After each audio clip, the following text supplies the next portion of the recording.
Welcome to Cruise Gurus with Jonathan and Jennifer. We are on the Regal Princess. We sailed out of Galveston going to Fort Lauderdale and then on the transatlantic to Southampton. On this video, we're going to take you on a tour of our cabin D205. This is a category DE balcony, and what that means is it is a deluxe balcony, a slightly larger version of a balcony stateroom. It will have all the same amenities, but the sofa is actually a bed, so you can fit a third or fourth person in there. It also offers some of the same amenities that you would find in one of their mini suite staterooms. Those are things like upgraded bathroom amenities, terry cloth towels, waffle bathrobes, and an upgraded duvet insert. Your square footage is about 192 square feet and your balcony is 41 square feet. The one thing you might want to be aware of is that balconies may have either a solid steel or a toughened glass railings, and that's going to make a difference. If you want to look out your door and see water, you need to have that toughened glass. If you don't mind that and you're just going to be standing at your balcony, the steel balcony is not a problem. Let's go take a tour.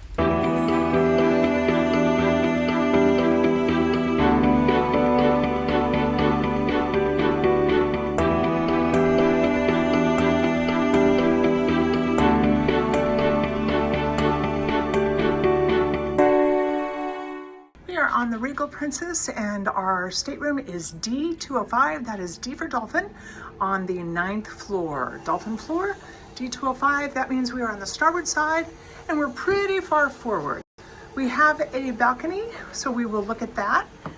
Quick tip here, odd numbered rooms will always be on starboard side and the number will get lower as you go forward. Let's take a look at our cabin before we've trashed it out.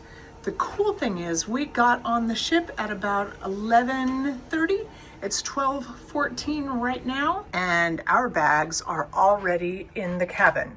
If you're unfamiliar with the medallion system, you have a medallion that you wear either as a watch or a necklace, and it will automatically open your door as you walk by. So as you walk in, they will already have a card inside of the little slot that makes sure all of your electricity on. You do have lights here.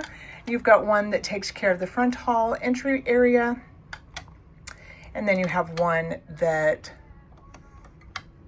takes care of the bedroom area.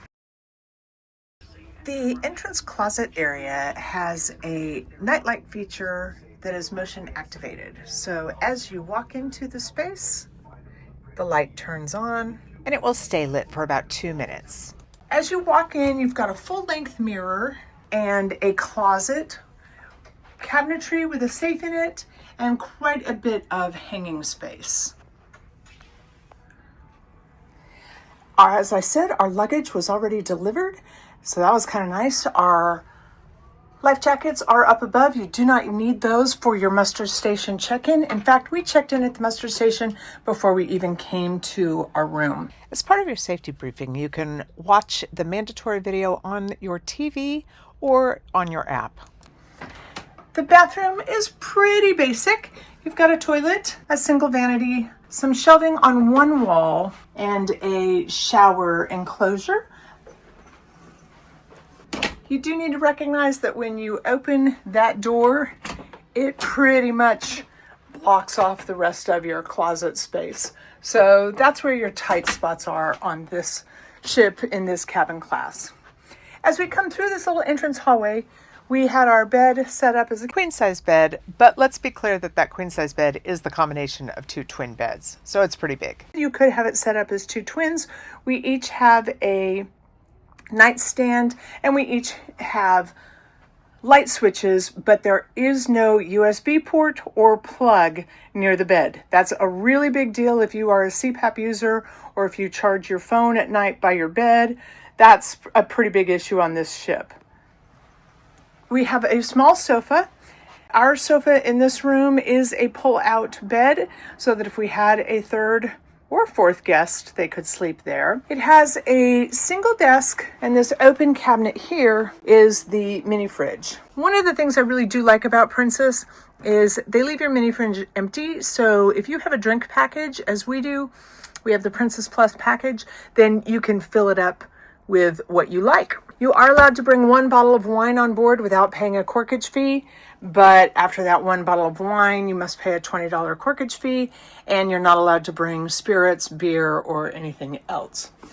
You will find a telephone on your desk as well as some information, and this is what you'll go through to see if there's any packages or gifts that you've got, and your daily log will be delivered every day, and usually your steward will leave it here on the desk or on your bed.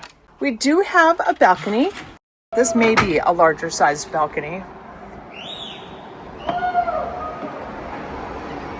It is big enough for 2 chairs and a small table.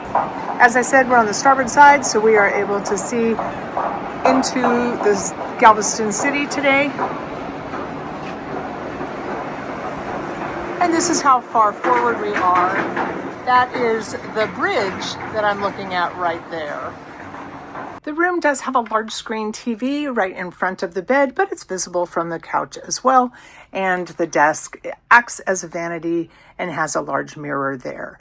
At the vanity area, you do have plugs. You have 1 European plug, and you've got 2 American plugs as well as a light switch for your vanity area. And there's a hairdryer in the top drawer. Each cabin has individual temperature controls, and we generally keep ours cold, but we've left it right where they left it to begin with. We are leaving Galveston and heading to Europe. So we have packed for a month, and we'll show you how we organize our cabin to get us through a month's worth of cruising. You can see that video on this same channel, Cruise Gurus.